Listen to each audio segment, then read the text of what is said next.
Yeah, I'm not sure how I'm asking to share video. Brooklyn, do you have access to that to ask to start video?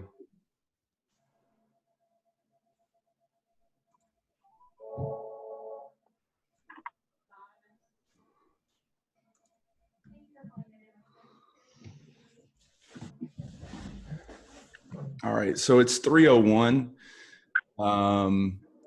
While everybody's here, just some basic introductions. One Stop Appliance. Who is that? JP. What's up, JP? What's up? Where you at, man? Where you calling from?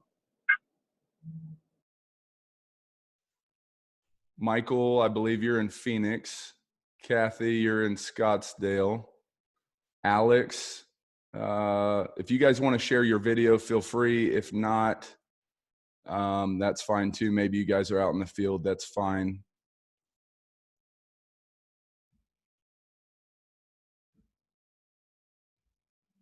Okay.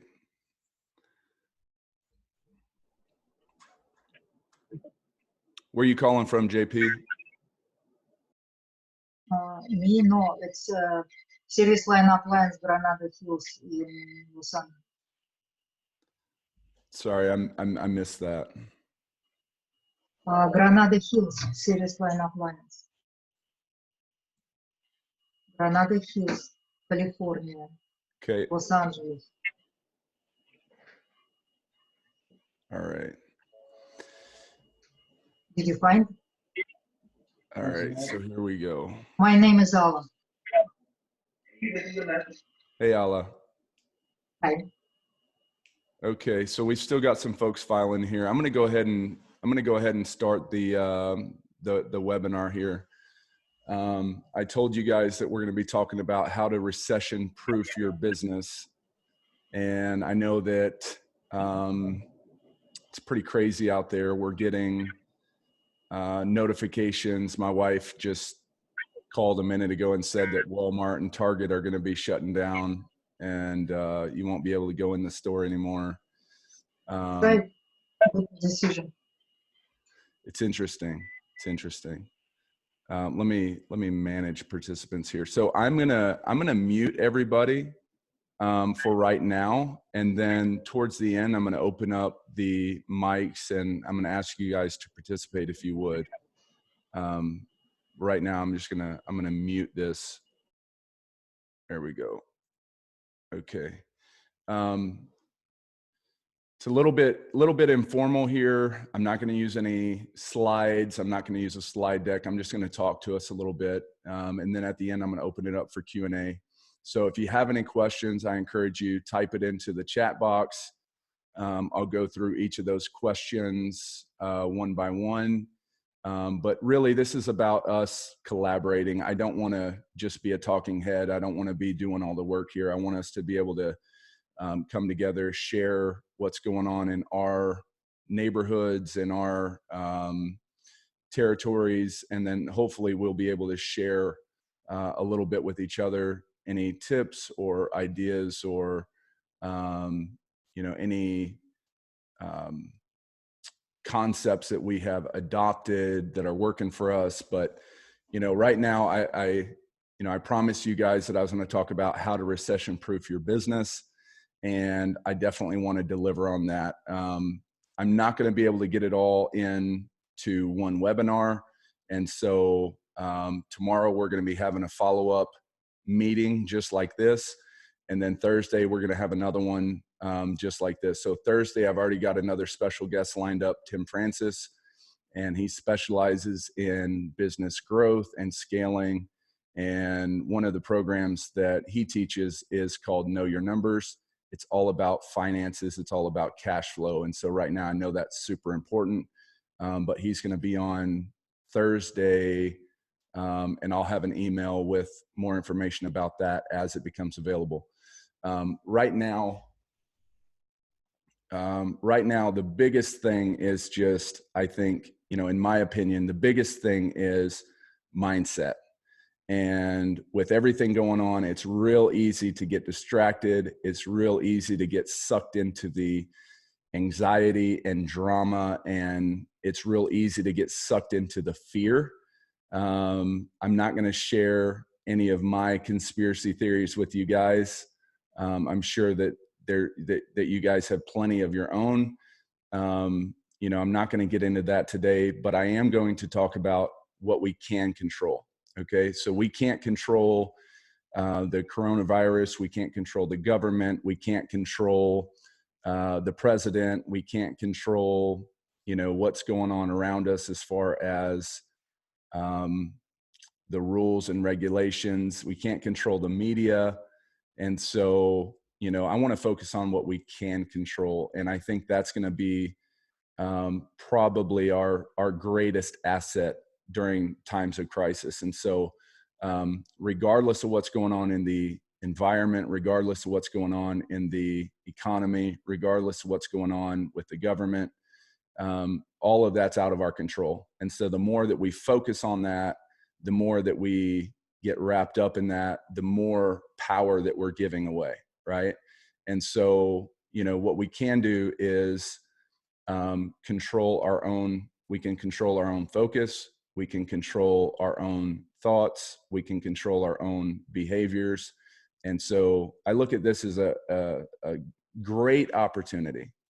This is a once in a lifetime opportunity, you know, and even though everybody's bummed out about toilet paper and everybody's bummed out about being on lockdown and quarantine or whatever, like if we'll focus our energy and our attention on the things that we can control, this is an opportunity for massive growth with us personally, right?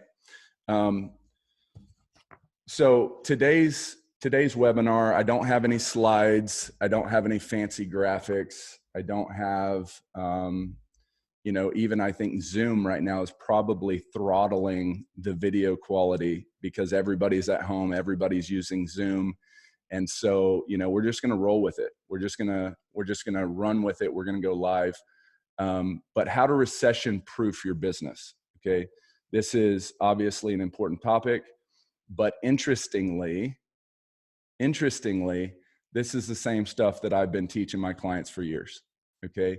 It's just that now the climate has shifted. So now that the climate has shifted, people's attention has shifted, right?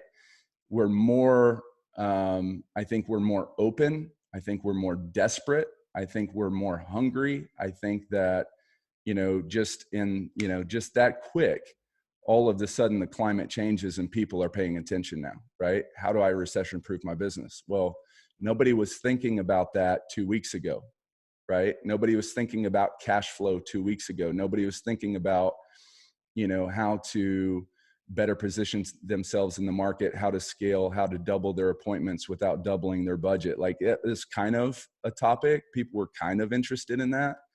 But all of a sudden, now that the climate shifted, you know, the information I'm going to share with you guys today, this is the same thing I've been sharing for years. It's just, it's a lot more important now, right?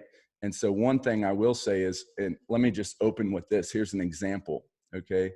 One example is that, just keep in mind, we have right now, we're generating leads in over 1,000 cities across the US and Canada, okay? We have our finger on the pulse across appliance repair companies, you know, everywhere. We know what's going on in every single market. We know what's going on inside of our clients' businesses, and, you know, we're tracking that and we're measuring that and we can see it. There's proof, there's tangible evidence for us to be able to look at our clients' businesses across North America and be able to say, we know what's going on inside of their businesses, right? And so one common trend up to this point has been a lot of our clients don't, you know, they don't do a very good job answering their phone, you know, and I know this is simple, but let me just open with this. Okay. Let me just set the stage with this because I think this speaks to everybody on the call. Up until this coronavirus outbreak, we took our circumstances for granted.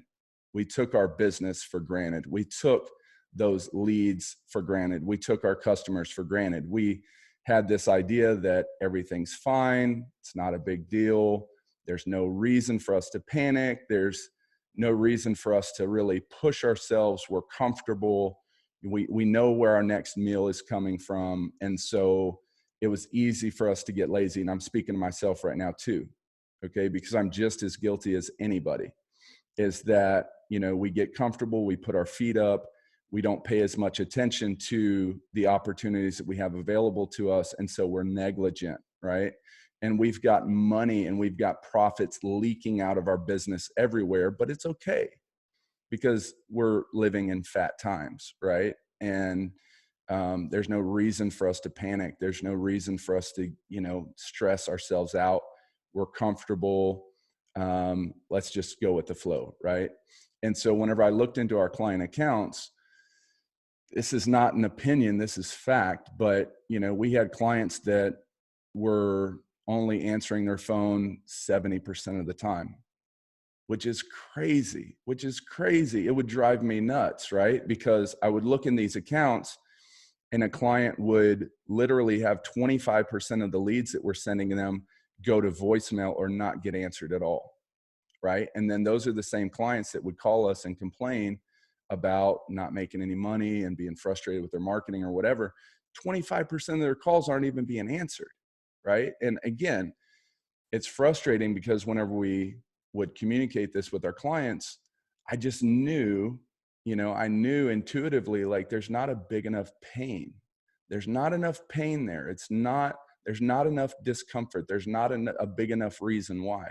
And so you think back to any major change that you've made in your life, whether it's weight loss or health and fitness or the way that you eat, or, maybe other habits, maybe it's stopping smoking, or maybe it's quitting drinking or whatever it was. But, usually there's a catalyst anytime that we've made a massive change in our life where there's enough pain that it becomes, almost like the scales tip, right? Where there's enough pain, where it's acute enough, where there's a big enough reason why, where, finally we just get fed up. We say, enough's enough, I'm making a change, right? And so in these situations where I would see clients not answering 75 or, not answering 25, 30% of their calls, it's just like, I knew what was going on. It's because there's not enough pain. And I could say the same thing over and over and over, and I could, beat that same drum over and over, but there's no motivation to change, right? There's no motivation for them to say, oh yeah, of course that's important for me to answer my phone. Of course I'm going to take action now. Of course I'm going to do something about it. So we would talk about it and nothing would get done. This is one of the principles. If you want to recession-proof your business, right? Now all of a sudden there's an immediate need, right? We've got to figure out where the leaks in our business are. We've got to find out where those profits and where those dollars are leaking out of our business. One of the biggest culprits is unanswered calls, right? So you can go out and you can hire the best marketing company in the world. You can have the best marketing program in the world. Whether it's us or somebody else, doesn't matter. You've got the best marketing in the world, but you don't answer the phone. Okay. So obviously your marketing's not going to be successful. Obviously you're not going to get the results that you want. Obviously you're not going to make any money off of that if you're not answering the phone. And so, that's one of the biggest leaks that I see. And keep in mind, I'm giving you guys kind of a behind the scenes view here, is that we've got accounts. We're generating leads in over 1,000 cities, probably way more than that by now, but 1,000 cities across the US and Canada. I have an insider's peek. I have an insider's view into what's going on inside of these accounts. And I'm telling you right now, that's the number one thing. So if you want to recession-proof your business, at the end of the day, it's about really paying attention to your numbers. What's going on? It's the little things that make the big difference. And so, if you're not paying attention to those little things, I had a wise person once tell me, how you do one thing is how you do everything. Right. And so, with a little bit of experience, I can look back on that and say, yes, that's true in some areas, but it's not true in every area. when she told me that at the time, it just struck me right in the heart. It was like, it spoke to me with so much, there's so much energy and so much emotion attached to that whenever I heard that for the first time. Because at that moment where I was at, it was true for me. It was very true for me because, when there's inconsistency in your life, whether that's, your personal habits, whether that's your sleeping habits, eating habits, maybe it's they have a saying, garbage in, garbage out, right? Maybe it's the media that you consume, or the people that you hang around, or the voices that you allow to influence you. All of those things, those are all little habits, right? But at the end of the day, if you're not paying attention to anything, then it's probably true for every area of your life, and if you're undisciplined in one area, you're probably undisciplined in other areas. How much more true is that for your business? And so at the end of the day, this is really about being disciplined in the little things. Okay. So answering your phone, I know it seems like a little thing, but if somebody is not answering their phone 20 or 30% of the time, it tells me that there's other serious issues going on in their business too. Because if they're neglecting that, then surely they're neglecting other things as well. And so again, if you can tighten up that one thing, and if you can be more disciplined on that one thing, and if you can be more consistent in that one area, it's going to bleed into other areas of your business, because you're going to develop that habit. You're going to develop that mindset. You're going to develop that determination. It's like a muscle, right? And so at the time, whenever she said that to me, how you do one thing is how you do everything, it immediately rang true for me. Looking back at it, that was probably, 6 or 7 years ago. Looking back on it now that I've become aware of that and I'm conscious of that, and I've started to develop discipline in my life and discipline in my business, it's not so true anymore. But it's because of years of dedicated and concentrated effort that I can say that that's not necessarily true anymore, right? And so that's the first thing I really want to encourage you guys is there's these tiny invisible cracks in your business where money and profits and customers are leaking out, right? Now is not the time for us to be lazy.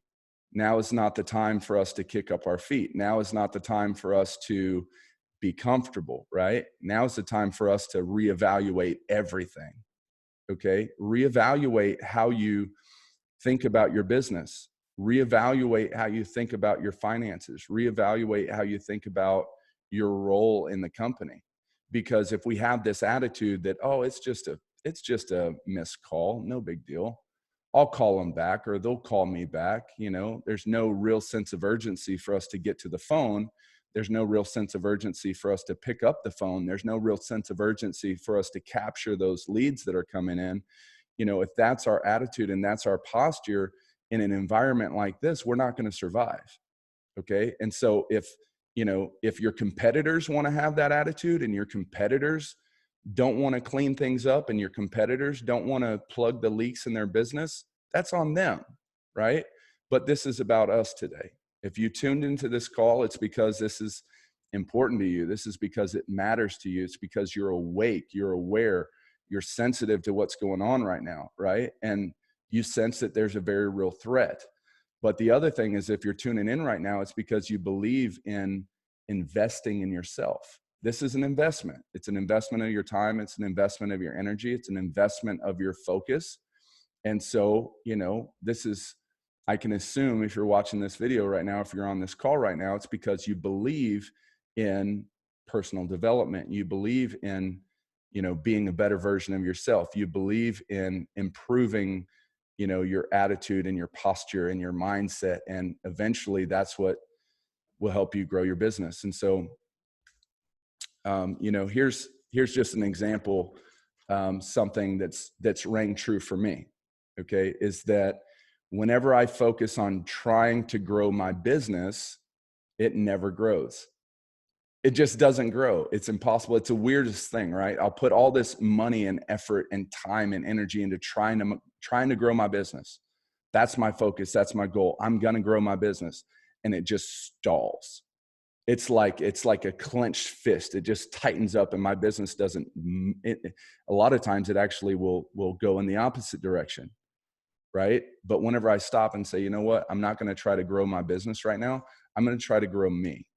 Whenever I focus on growing me, automatically my business grows. It's the weirdest thing, right?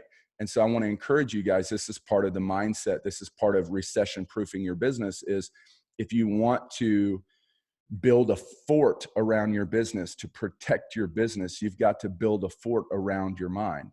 You've got to build a fort around you personally, because at the end of the day, if you want to grow your business, you have to grow you first. Okay, so that's one principle that has to do with mindset. Another idea here that I wanted to share, this is a quote from Henry Ford. You've probably heard it before, but whether you think you can or whether you think you can't, you're right. Okay, whether you think you can or whether you think you can't, you're right. And so the principle here is that everything in your business is a direct byproduct of your brain, whether you realize that or not. It's your mind. Everything that you think and everything that you believe and everything that you subscribe to, your beliefs and your values and your thinking, your mindset, that's what creates the world around you. Everything around you, your business, all your successes and all your failures comes from right here. Okay. And so if we'll work on our mind and we'll build a fort around our mind, then you're going to see your business grow. If you don't protect your mind and you don't build a fort around your mind, right, then, as your mind deteriorates or wanders or subscribes to fear or anxiety or whatever, if you don't discipline your mind, then, you're also going to get that byproduct as well. Right. And so,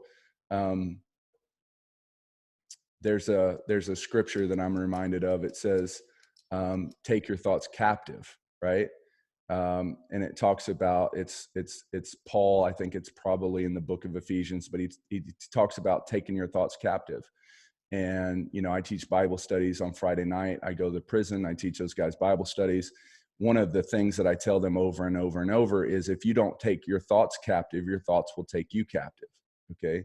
So again, this is about mindset.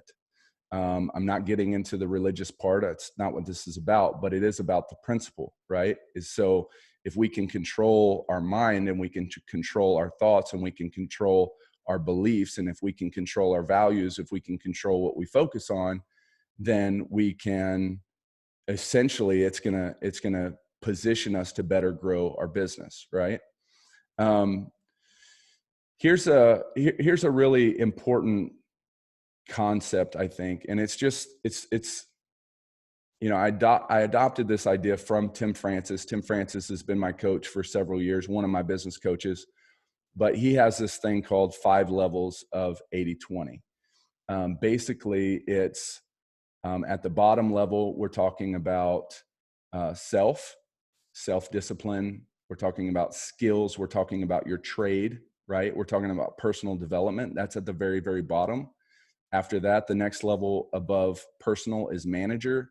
Above that is, after manager is leader. After above that is executive. After above that is investor. And so there's basically 5 levels of entrepreneurship, right?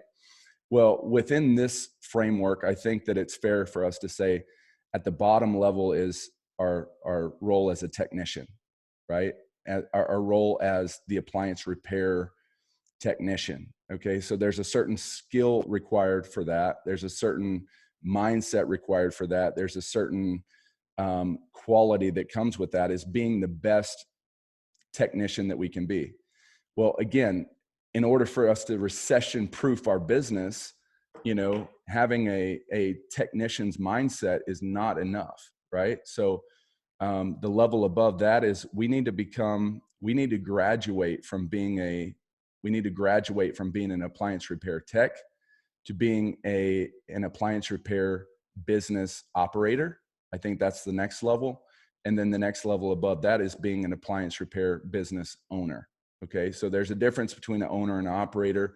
We'll talk about that in another maybe another article or another podcast episode or something like that. But, again, we've got to graduate. If we want to recession proof our business, we have to graduate from just being the technician to being the business owner. Okay. And so that's really important in these times. What that means is we've got to invest in our education.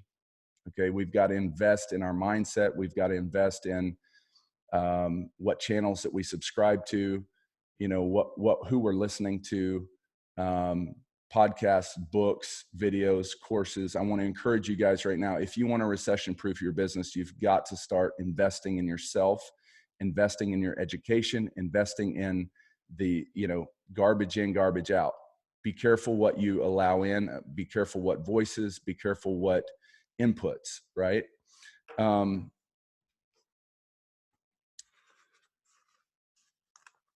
So this is your edge. This is your edge. Just because you know how to fix an appliance doesn't mean that you know how to run a business, right? And so right now we need to level up our entrepreneurial skill sets. We need to level up our ability to run our business. We need to level up our leadership. We need to make sure that we're, listening to the right podcasts, reading the right books, subscribing to the right channels, right? Hopefully that makes sense. Does anybody have any questions so far? Let me just check on our chat group. Michael said, customers are hypersensitive to their problem. And even if we feel their issue may not be a priority, it sure is to them. So let me open this up right now. Michael, if you want to, are you there, Michael? Yeah. Yeah. Why don't you talk about that for just a second? Well, I mean, we've noticed a flood of calls as, people are working from home. They're using their appliances more often. So we've getting calls like it's making noise. We can't send a tech out that same day for something that's making noise when we've got customers that have, real issues. So they say, okay, never mind, I'll call somebody else if we can't get them in for another, 2 or 3 days to check out their noise issue. Okay. Yeah. So is that what you're hearing from your CSRs? Is that what they're relaying back to you? Yeah. Yeah. Okay. We've have canceled job calls, had another company, that kind of thing. So if it's something that, that we can't get someone out there right away because our technicians are full, then, they'll just move on to the next company, make a call. Okay.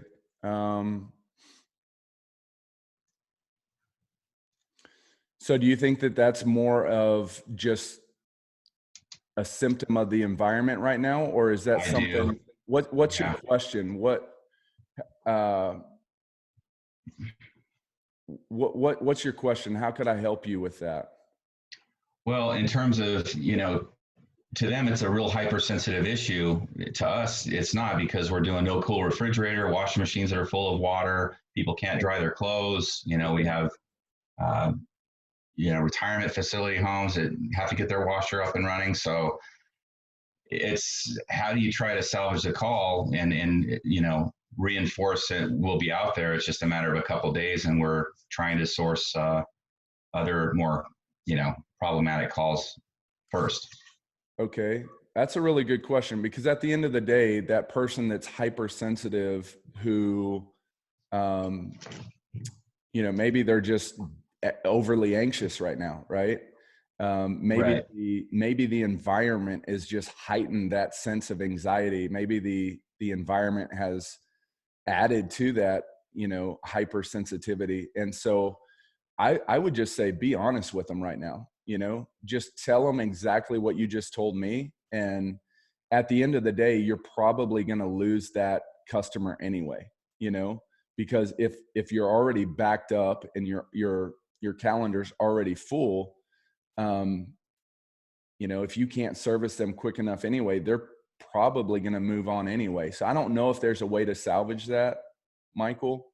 And to be honest, I don't know if you would, do you want to salvage that? because at the end of the day, I mean, sure, you can put them on the list, but then, you know, is that somebody that you show up to their house and they've already got it serviced and you just wasted a trip? Or is that, you know, is that really the kind of job? If you, here's the thing, this is the positive, you know, this is the silver lining, is that you've got more opportunity than you can handle right now. Right. So you get to be more selective. You get to be more, you get to be more, proactive about who you actually work with and who you don't right now. Right. So maybe those are leads that you just try to be nice and try to calm them down, but then just let them know, hey, it's probably not that big of a deal. If it's just making a noise, maybe, you know, maybe we'll call you back in 24 hours and see where you're at. I don't know. What do you think, JP? Do you have a suggestion for that? Anybody else?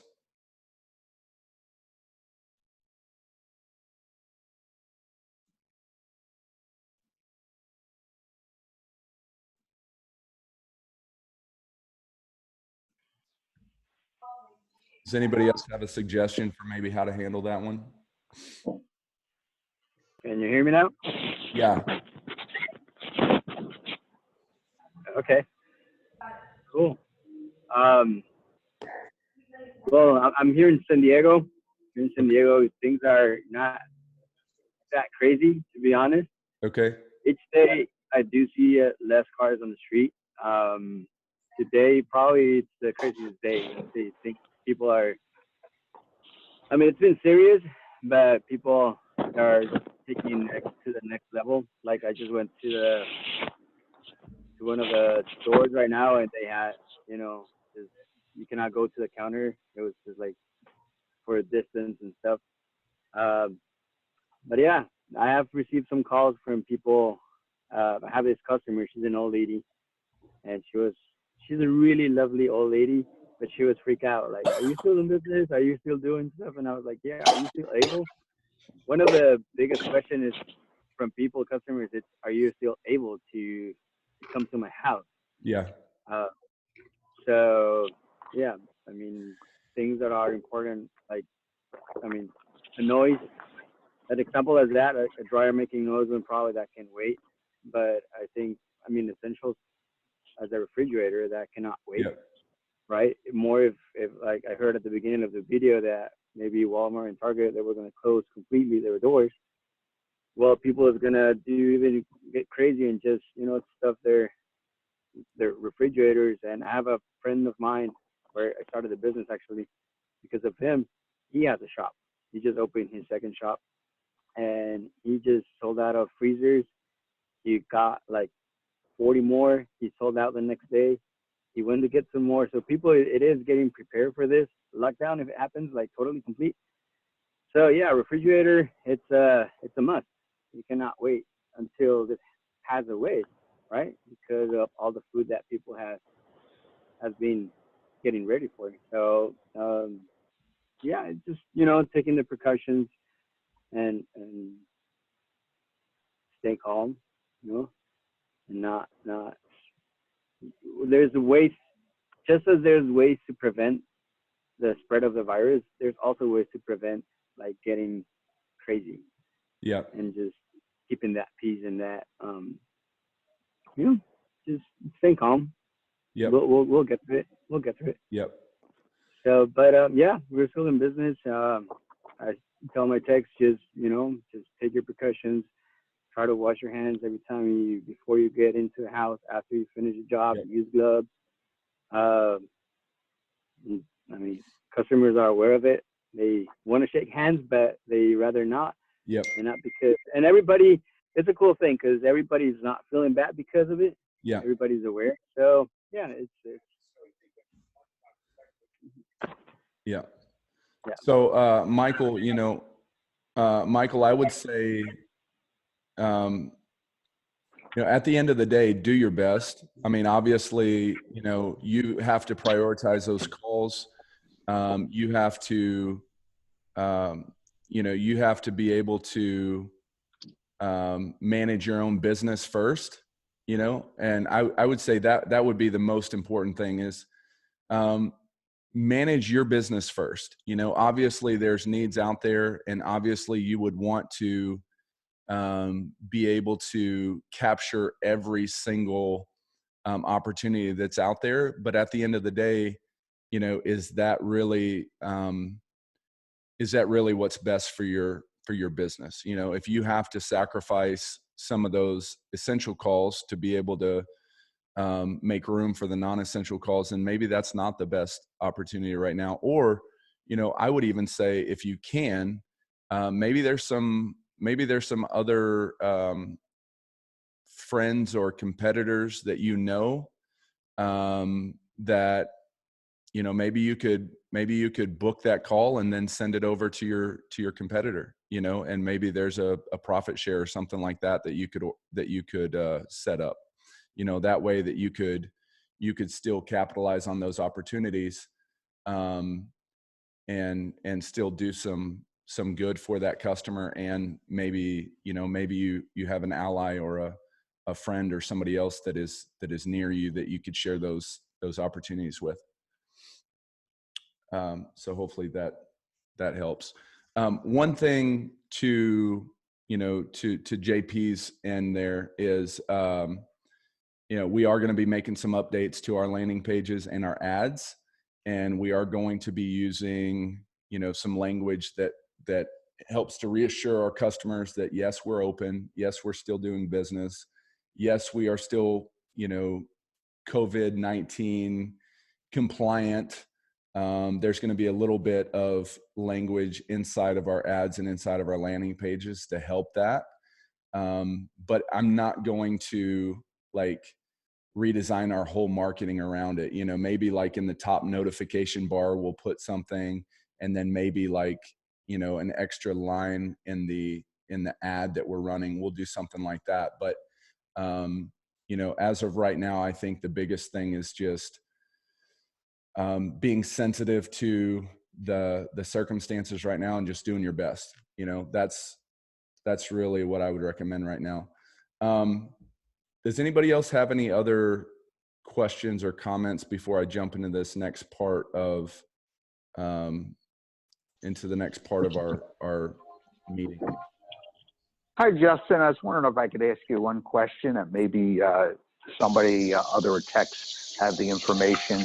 I'm one of the culprits that I don't think we answer every call. We miss them somehow.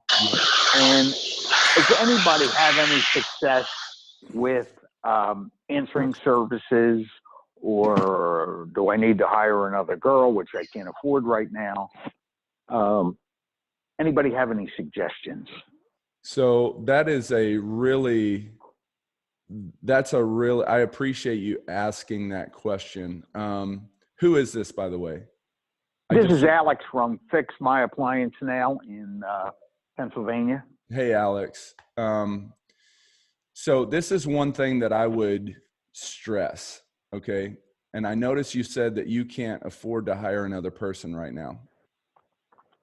I would argue that you can't afford not to. I would argue that the money that you're missing right now by not answering those calls would easily pay for that new person. Easily. Okay. I don't know if you need to like just put it on a credit. Here's another solution I'm going to share with you guys. I haven't worked with them before. But there's a new company out there called New Vision Telecommunications or something like that. I'll share a link with you guys. I'll send out an email.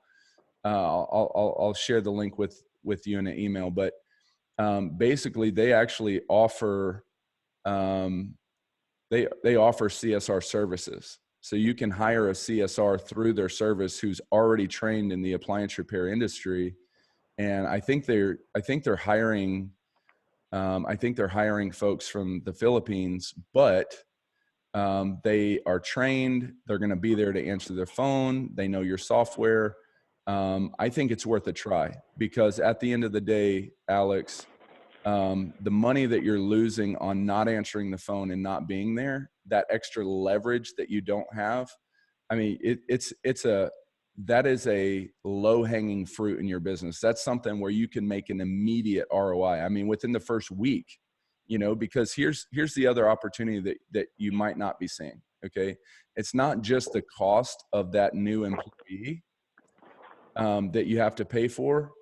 And it's not just the calls that you're missing right now, but if you had somebody answering those calls and booking those jobs and turning that revenue, then you could actually afford to be spending more money on your marketing, which would make it even more profitable. So it's not just the money that you're losing from the calls that aren't being answered. It's the money that you're losing from not growing your business because you don't have somebody there to answer your phone. So there's no way for you to grow right now, right? Right. I agree. The opportunity is there, but you're stuck. So the only way that you can get unstuck is to hire that person. And I'm telling you, yes, it's a little bit scary, and yes, it's a little bit risky, but if you'll hire that person and put them in that role, it's going to open up a whole new dimension that you didn't have access to before in your business. As far as just seems like right now our calls have cut in half. Okay. Because of the situation. Okay. So I've been answering, and our stats are way up now because we're half of the calls. Okay. So we're practically getting. I would say I'm getting 80% at least, missing possibly 20. Maybe I get 90, but I think until we start picking up again. I hope I'm not the only one experiencing the call volume decreasing so much.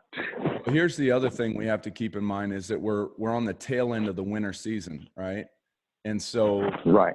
there's still that element at play where, we're not even to April yet. And so, February is our slowest month of the year. March picks up a little bit. April picks up a little bit more, and then by May, we're starting to get back into, more of a regular rhythm. But, right now you're still dealing with just it being, March, right? So, right. Alex, I'm happy to hop on a one-on-one with you after this and send an email, and maybe we could hop on a call and talk more about what your options are. And, I'm even happy to help you sort through that hiring process with this new CSR if you're interested. Oh, great. Fantastic. Yes. You could email me the number when you're available. I'll make it time for that. Yeah. That's fantastic. Thank you. Yeah, for sure. So I've got one more, I've got one more kind of lesson here that I want to teach. And, again, if we're wanting to recession-proof our business, I think this is mission critical. So, a lot of times, especially in the appliance repair industry, is cost per lead. Cost per lead. I don't know what it is, but actually I have some suspicions, but I think Home Advisor has ruined it for everybody, right? This whole idea of cost per lead. And for that matter, other marketing gurus and other marketing experts have probably contributed to it just as much as Home Advisor. But, we think about our marketing in terms of cost per lead, and that's the way that we measure our marketing. That's the way that we decide whether our marketing's working or not, or that's the way that we gauge, how successful or how, profitable our marketing is. We always revert back to cost per lead. The problem with that is it's manyfold, right? The problem with the cost per lead framework or the cost per lead mentality, this is where we get stuck. Okay. And again, we're talking about recession proofing your business. We're talking about growing and scaling and positioning yourself to be able to grow your company. If the only way that you measure your marketing is with cost per lead, you're setting yourself up for failure. Okay.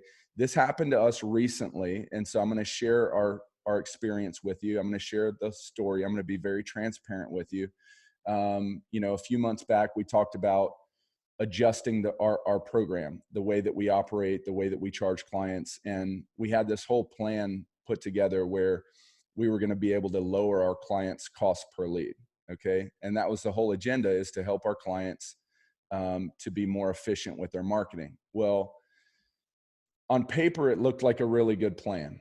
And I even sent out some emails. I got some feedback from clients. Everybody was like, yeah, let's lower our cost per lead. Okay. And so we got everybody pumped up and hyped up and, you know, excited. And, you know, I was ready to roll out this new plan where we could actually be more efficient. Well, for the folks on the call right now that are not our clients, 100% of our leads come through pay-per-click.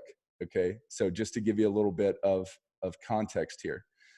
So what we did is, you know, first of all, when you're in a pay-per-click environment and you're using paid advertising, the only way that you can lower your cost per lead is to lower your bid price, right? And so we started tweaking and making small adjustments to be able to lower our cost per lead.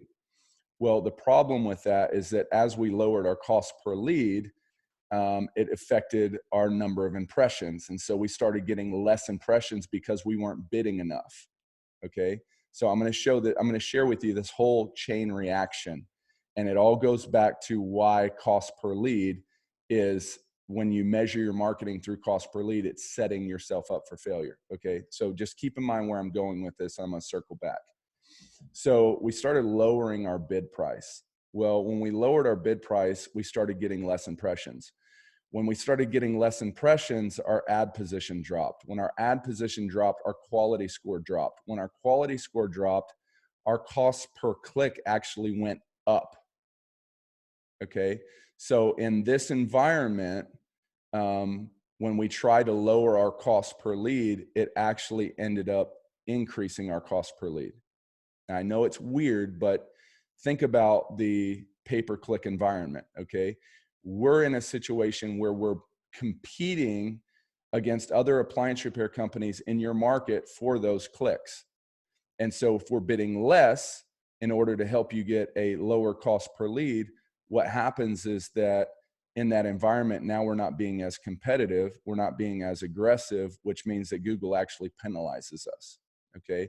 And so when we sought out to help you get a lower cost per lead, we could do that. We could lower your cost per lead, but what happens as a result of that is that you get less calls. And so if you're getting less calls, then at the end of the day, you're still not making more money, you're making less money because you have less calls, right? And so what happened was we, you know, had this great plan in place to be able to lower everybody's cost per lead. When we did that, our clients were no longer complaining about their cost per lead. Now they are complaining about not getting as many calls, right? And so there's a catch-22. You can be, with pay-per-click advertising, you can be more competitive and get more volume, but it's going to cost you a little bit more. Or you could be more conservative and you can restrict your cost per lead and you can be more efficient. It is possible to be more efficient, but your volume's going to be affected, right? And so there's kind of this scale where you've got efficiency on one side and you've got volume on the other. At the end of the day, if you sacrifice volume for efficiency, you actually end up making less money, because even though you're making gains on your cost per lead, your overall volume has actually dropped. And so at the end of the day, you have less calls, which means even though you're paying less per call, you're actually still losing more money, right? And so in the game that we play and the way that we play it, and what I discovered through this whole process is that we've got to be more aggressive, not less aggressive, right? When we actually are more aggressive and we bid more and we're willing to spend more per lead and we're willing to be more aggressive than our competitors, all of a sudden that shows Google that, there's, within Google's algorithm, within Google's quality score, when we're willing to bid more and we're willing to get more clicks and we're willing to be more competitive, Google actually rewards us, right? And so when we are willing to pay more per lead it actually ends up doing the reverse, where we can actually get less per lead. But we have to be able to understand that efficiency volume formula. Okay, so hopefully I didn't lose you guys on that. But what I wanted to say was, instead of thinking about our marketing in terms of cost per lead, what we really need to be thinking about our marketing is cost per appointment. Okay, because cost per lead is so deceptive. Because again, we can lower our cost per lead, but at the end of the day, we're going to be losing more money because we're not getting as much volume, right? So instead of thinking about cost per lead, we need to be thinking about cost per appointment. This all ties back for the client, for the appliance repair companies that are on this call right now, for the business owners that are on this call right now who get this. This could change the game for you. Okay, this could change the way that you look at your marketing. It could change the way that you run your business. Don't look at cost per lead, look at cost per appointment. Why? Because at the end of the day, a cost per lead, there's not enough certainty, there's not enough concreteness around that. What is a lead, right? If we're getting leads that are for $10, for 10-year-old Kenmore dryers, we may not even make any money on that call. But if we have a lead for a, 2-year-old Sub-Zero refrigerator, we're going to make a lot of money on that lead. So would you rather pay $15 for a crappy lead, or would you rather pay $30 for a good lead, right? So again, cost per lead is deceptive. What is more substantial, what is more concrete, is your cost per appointment. Okay. And the reason why I say that is because at the end of the day, we can send you 1,000 leads a month, but if you're not answering the phone, if you're not booking the job, if you're not selling the job, you're not going to make any money. And so cost per appointment, that involves both of us at work. Okay. So we generate the lead, you answer the phone, you book the call. When you answer more of your calls and you book more of your appointments, you have the ability to lower your cost per appointment. When you understand that formula and you start to operate your business that way, and you start to think about your marketing in terms of cost per appointment rather than cost per lead, it gives you control over your marketing. Okay. It gives you the ability, like the more that you answer the phone, the more jobs that you book, the lower your cost per appointment is. It's simple, right? And so if you want to know how to double your appointments without doubling your ad budget, that's the formula right there, is thinking about your marketing in terms of cost per appointment instead of cost per lead. That one little shift, and I know it's simple, but if you'll start thinking about your marketing that way, you could double your appointments without doubling your budget. Okay, so let's just do some simple math here. If you're booking 30% of your calls, so let's say I send you 100 calls and you book 30 of them, okay, which is the case for some of our clients. Some of our clients are only booking 30% of the calls we send them. Take another account, another one of our clients that are booking 60% of their calls. We're going to send them the same 100 calls. They have the same budget. Okay. One client books 30 calls. One client books 60. There's no difference in the lead quality. There's no difference in the number of leads. There's no difference in the number of, in the budget that they have committed to. Okay. Same 100 calls, same budget. One books 30 and one books 60.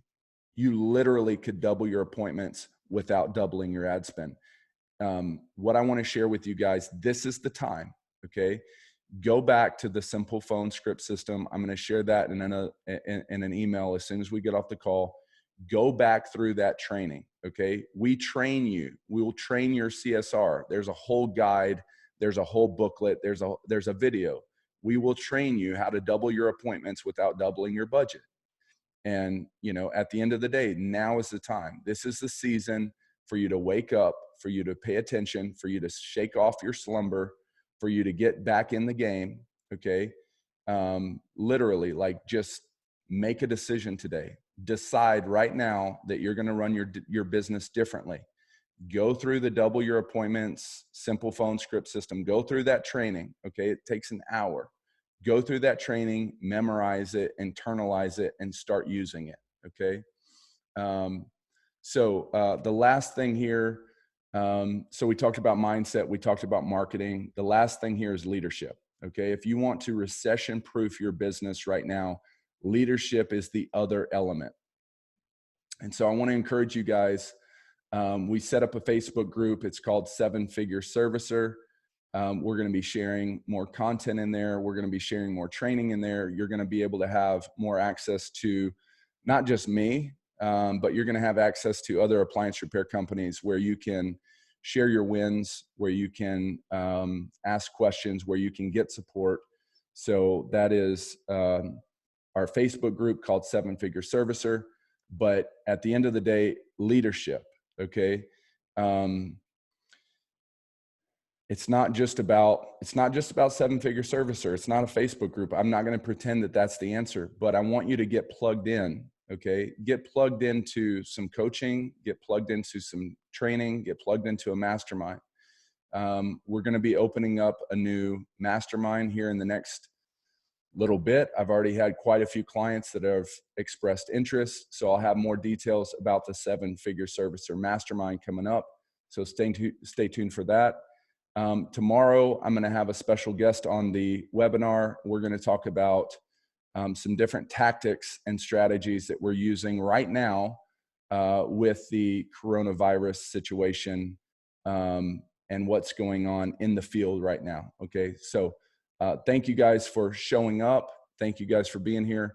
I'm going to open it up one more time. If anybody has any questions. If anybody has any questions, is interested, now's the time. Hi, Justin. One more question. How do I get that CSR training? I'll send it to you in an email after this. Great, thank you.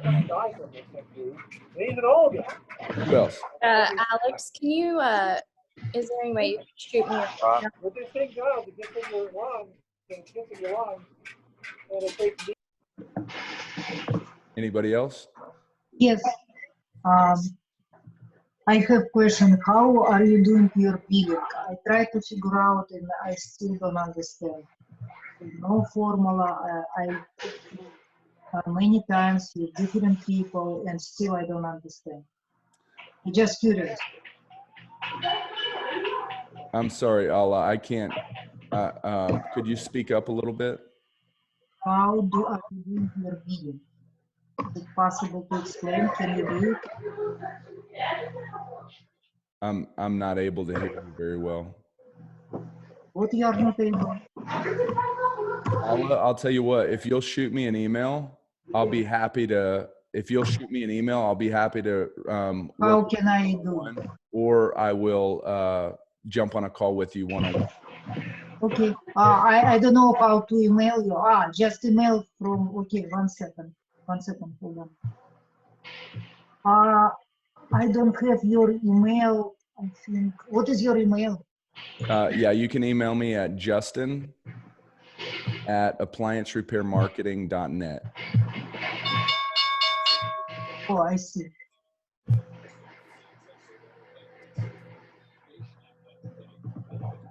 Brooklyn, if you will, Brooklyn, just shoot her a personal chat and share my email with her.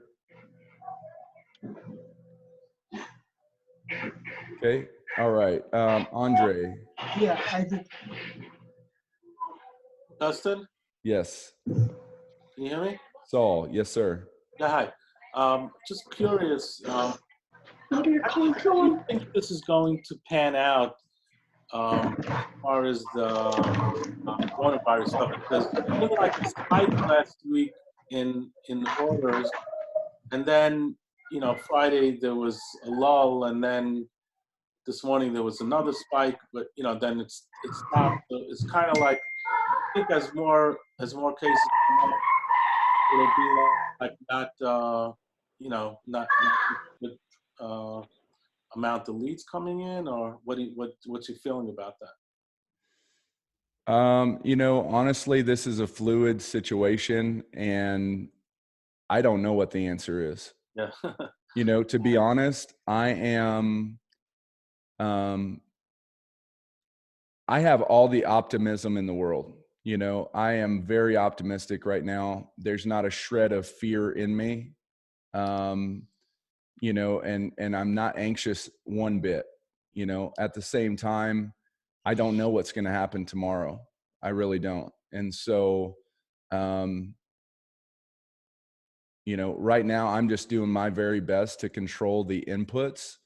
I'm not paying attention to the news a lot. I don't watch the news at all. I mean, obviously there's things that come through my Facebook feed, but I'm not tuning into the fear mongers right now. I'm not tuning into the propaganda. I'm just trying to do my best to control what I can control. And so right now I'm spending a lot of time listening to other business leaders. I'm plugged into other entrepreneurial networks. I'm doing my best to stay focused with, you know, positive news and positive input. And that's really the best that I can do right now. Yeah, I understand. Yeah, it's a it's something new for everybody. Yeah, that makes sense. For sure. For sure.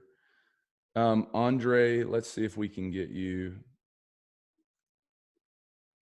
Yeah, hello, Andre. Justin. Yes. Yeah, I'm wondering if you could send me the information about the CSR program. Yeah, absolutely. That'd be good. All right. Absolutely. No problem.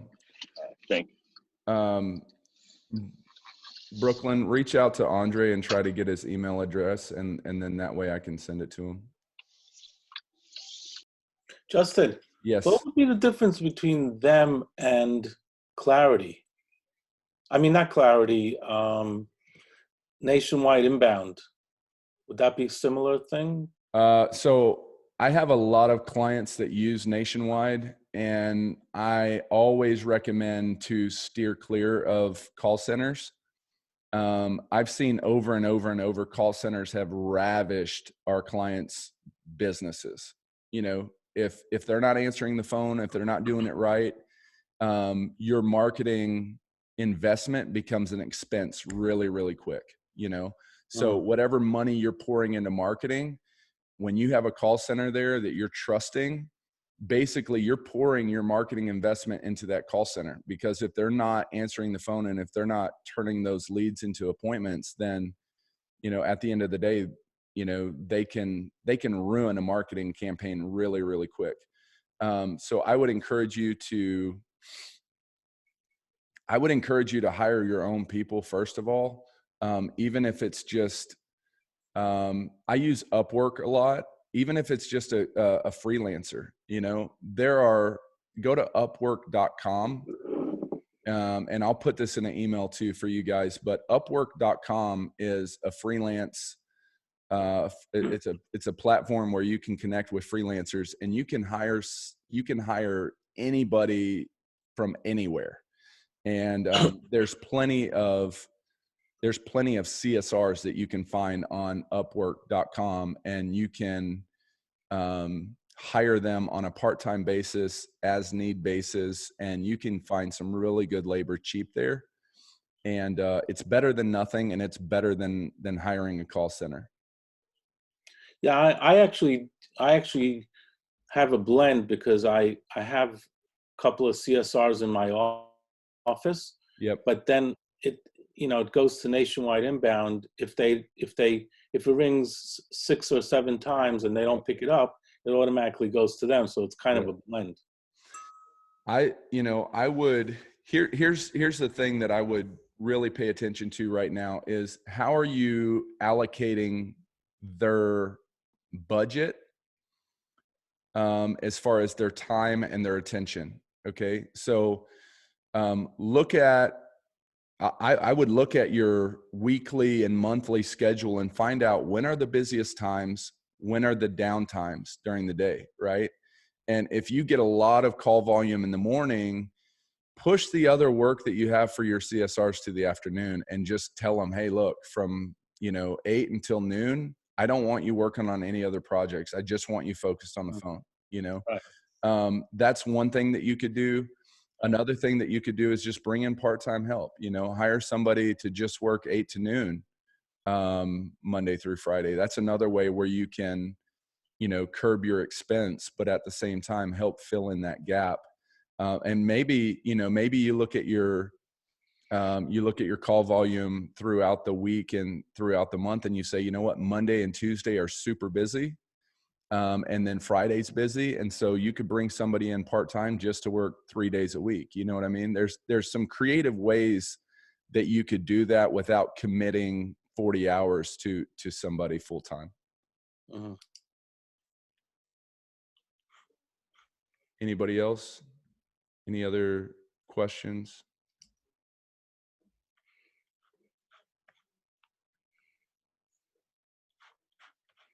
Okay.